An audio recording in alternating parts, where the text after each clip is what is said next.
Hello students, आज के इस वीडियो में हम सेकेंड यूनिट शुरू कर रहे हैं 11th क्लास के लिए। और इस चैप्टर का नाम है ओलंपिक मूवमेंट, यानी कि ओलंपिक आंदोलन। अब ये देखिए, ओलंपिक आंदोलन है क्या। ओलंपिक आंदोलन एक ऐसा शब्द है जो हमें वर्तमान समय में, यानी कि आज के समय में ओलंपिक खेलों के विकास की समझ प्रदान करता है कि ओलंपिक खेलों का विकास कैसे हुआ था। इसका अर्थ वे प्रयास हैं जो प्राचीन ओलंपिक खेलों को शुरू करने और लंबे अंतराल के बाद जो गैप हो गया था, उसके बाद दोबारा से आधुनिक ओलंपिक खेल शुरू करने के लिए किए गए थे। यदि हम प्राचीन और आधुनिक दोनों ही ओलंपिक खेलों के बारे में विस्तार से जानते हैं तो ओलंपिक आंदोलन को अच्छी तरीके से समझ सकते हैं। तो इसके लिए हम सबसे पहले देखते हैं प्राचीन ओलंपिक।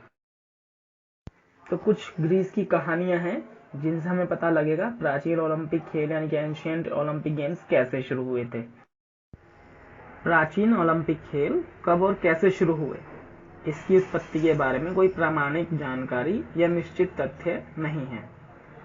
लेकिन प्राचीन ग्रीक कहानियों में इन खेलों की उत्पत्ति के बारे में विभिन्न किस्से हैं। इतिहास में लिखी गई उपलब्ध जानकारी के अनुसार पहला प्राचीन ओलंपिक खेल 776 ईसा पूर्व में ओलंपिया घाटी में शुरू किया गया था। कुछ विद्वानों के अनुसार ओलंपिया के मूल निवासी ज्यूस को अपना भगवान मान के पूजते थे। एक बार भगवान ज्यूस ओलंपिया के मैदान पर दिखाई दिए। उनकी गुस्से के भय से भूमि फट गई। फिर भगवान ज्यूस को शांत करने के लिए लोगों ने घाटी में एक शानदार मंदिर का निर्माण किया और बलिदान देने की परंपरा शुरू की। बाद में ज्यूस के बेटे हरक्युलस ने अपने पिता के सम्मान में खेल शुरू कर दिए। प्राचीन ओलंपिक खेल शुरू होने से संबंधित एक कहानी और है। इसके अनुसार एलिस का एक राजा था अंगियास। उसने हरक्युलस को उसके कुकर्मों के लिए सजा के रूप में एक विशाल अस्तबल साफ करने की जिम्मेदारी दी। हरक्युलस ने भी राजा अंगियास के सामने एक शर्त रख दी कि अगर वो अपनी सजा पूरी कर ले तो एक वादा भी उस राजा को पूरा करना पड़ेगा।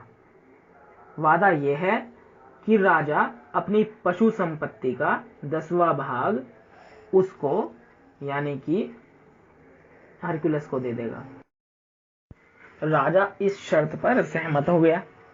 हरक्युलस को अल्फियस नदी के भाव को, वहां एक नदी बहती थी अल्फियस नदी, उसके भाव को अस्तबल की ओर मोड़ने में सफलता मिल गई और इस तरीके से अपने आप ही अस्तबल साफ हो गया।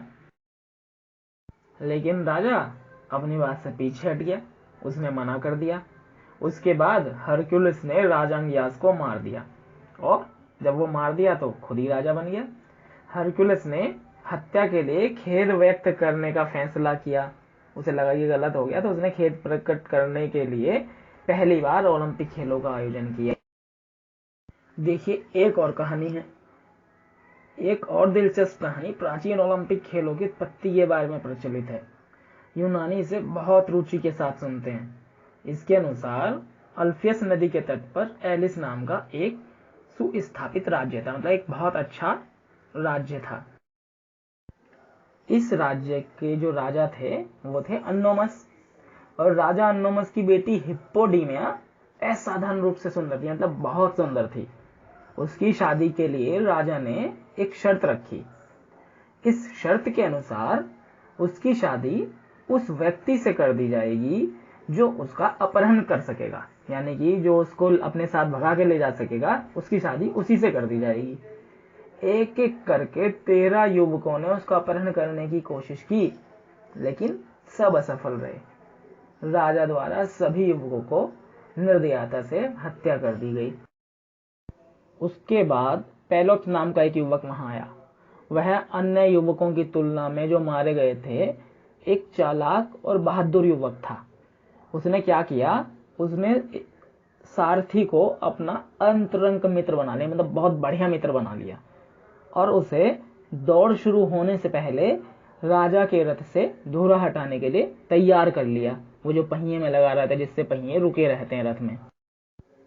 जैसे ही पेलोप्स ने हिप्पोडेमी के साथ अपना रथ चलाना शुरू किया, राजा ने अपने रथ में उसका पीछा शुरू कर दिया।